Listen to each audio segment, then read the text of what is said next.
महाराज जी, जैसे आजकल बहुत लोग डिप्रेशन से ग्रसित हैं, तो जैसे विज्ञान के साइंटिस्ट हैं, हम लोग आपको अध्यात्म के साइंटिस्ट मानते हैं। जी जैसे आप कहते भी आपने मन पे पीएचडी करी है, जी। तो इसीलिए समाज की कैसे सहायता हो पाए कि लोग उस शोध को तो करते ही हैं, साथ में इस शोध के साथ भी जुड़े। राधा अगर ठीक ना हो जाए तो हमें बता देना। देखो डिप्रेशन क्यों होता है, उसके मूल पे पहुंचो। व्यर्थ का चिंतन, ओवर थिंकिंग। खास बात समझो, जब हमारे मन को कोई रास्ता नहीं मिल रहा है तो कभी दाएं कभी बाएं, कभी नेगेटिव कभी पॉजिटिव, वो सोचते सोचते सोचते सोचते अब शक्ति तो छीना ही हो रही, बढ़ रही नहीं। क्योंकि जगत का जो इतना चिंतन है ये शक्ति का ह्रास करता है, और भगवान का चिंतन शक्ति को बढ़ाता है। तो अब भगवत चिंतन तो हो नहीं रहा, अब जागतिक चिंतन हो रहा है, शक्ति क्षीण होती चली जाती है और वो निर्णय करने की शक्ति खो बैठता है। अब वो डिप्रेशन में पहुंच गया। भय, चिंता, उद्विग्न, ये कैसे हुआ? पापाचरण से। उसका मूल है मनमानी पापाचरण, तभी वो डिप्रेशन में पहुंचा। ये सब क्यों हो रही? क्योंकि भगवान से नहीं जुड़ा है। भगवान से जुड़ा हो तो भारी से भारी विपत्ति और कष्ट में भी कि भैया शाम है तो सुबह होगी, दुख है तो सुख होगा, आज नहीं तो कल होगा। और परमात्मा आनंद से उसका जो विवेक है वो काम करता है तो डिप्रेशन में नहीं जाने देता। तो जितने, अगर हमारी बात मान लो, जितने डिप्रेशन वाले हैं कुछ दिन दवा खाओ, लेकिन हमारी दवा ले लो, राधा राधा राधा राधा, और ठीक ना हो जाए तो हमें बता देना। राधा राधा राधा विश्वास करके, भाई ये विश्वास की दवा है। ये भगवान मैं ठीक हुआ हूँ हाँ उन्हीं की दवा से। बिल्कुल बिल्कुल, विश्वास कर ले। मेरी बहुत हालत खराब थी, मैं चला ही गया था। अगर आपकी दवा ना होती तो मेडिकल साइंस की दवा से मैं ठीक होने वाला था। हाँ बिल्कुल, क्योंकि भगवान में और भगवान के नाम में अपार सामर्थ्य है, अपार सामर्थ्य। बोलो। 2 साल पहले मैं महानालायक नालायक था, एक वीडियो देखी आपकी, उसके बाद मैं महानालायक से नालायक तो हुआ हूँ अभी। लायक तो बनाओगे आप, बस ये चाहता हूँ। वैसे हमारे प्रभु के दरबार में नालायक का ही ज्यादा आदर होता है। देखो प्रभु को किसी लायकात की जरूरत नहीं और हम किसी लायक नहीं।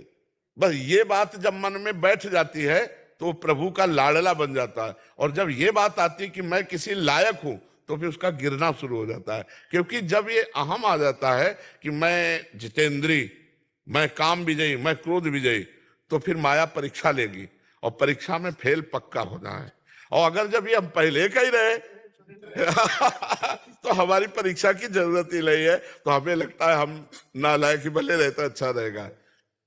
हम नालायकी वाले आचरण न करें, पर हाँ, पर अंदर से हमें अनुभव होता है। देखो हनुमान जी महाराज इतने बड़े ज्ञानी महापुरुष हैं, भगवान हैं, विभीषण जी से क्या कह रहे हैं? असमय अधम सखा सुनो मोह पर रघुवीर, कहा मैं ऐसा अधम की प्रात ले जो नाम हमारा ते दिल ताहिल। और हम पर भी भगवान की कृपा है। तो यही बात है, यही दरबार दीन को आदर रीति सदा चली आई।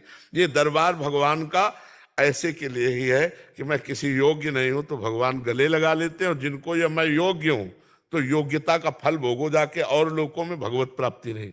भगवत प्राप्ति तो ऐसे होती है। गुरुदेव ने दैन्यता और विनम्रता दो चीजें तो बहुत ही कही है, बहुत ही कही है। हम दैन्यता और विनम्रता, ये आपने जो सिखाई है ना सबको, और बच्चे बच्चों में भाव आने लगे हुए हैं।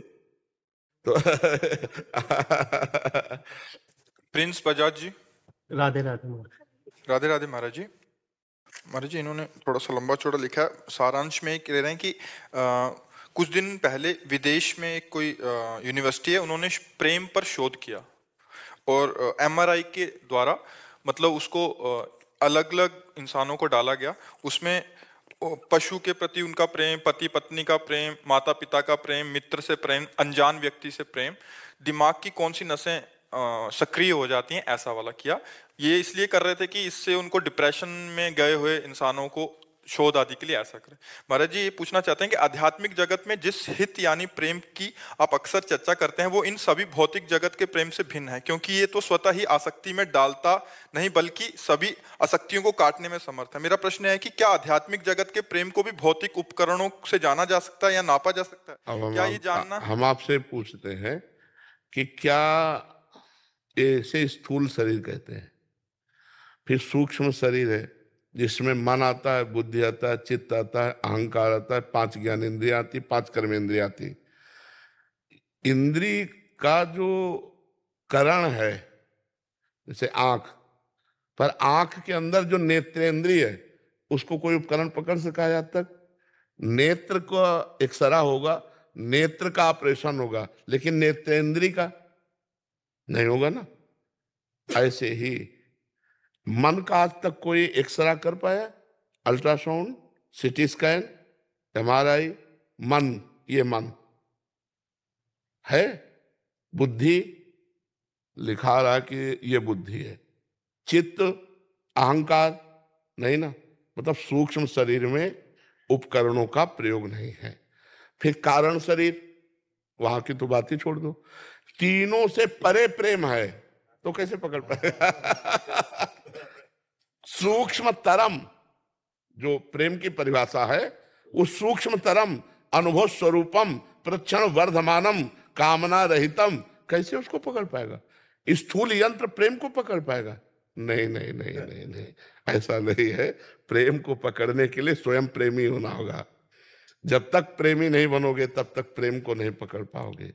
प्रेम स्थूल सूक्ष्म कारण तीनों का राग त्यागने पर तब भगवान से प्रेम होता है। ये तो शरीरों की आसक्ति से प्रेम थोड़ी कहते हैं। शरीरों की आसक्ति है तो शरीरों की आसक्ति में जो स्थूल शरीर में प्रभाव पड़ता है वो पकड़ रहे हैं। प्रेम तो स्थूल शरीर का जो भाव है उससे परे है। जब पांचों भूले देह शुद्धि, जब देह शुद्धि का विस्मरण होता है तब प्रेम जागृत होता है।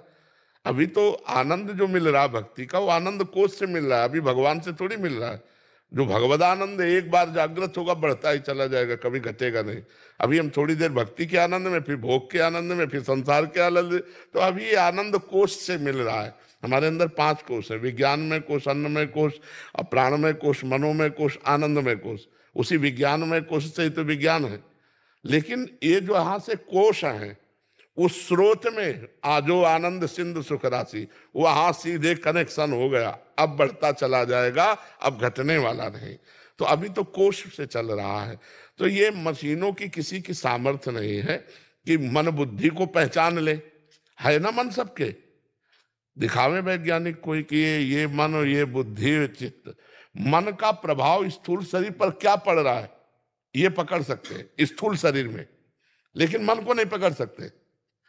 बुद्धि का प्रभाव क्या स्थूल शरीर पे पड़ रहा है ये पकड़ सकते हैं कि इस समय इसकी स्मृति डाउन हो रही, स्मृति उठ रही, क्योंकि स्थूल शरीर को माप रहे हैं, स्थूल शरीर की चेतना से अनुमान लगा रहे हैं, लेकिन बुद्धि को नहीं जान पाएंगे, नहीं जान पाएंगे ना।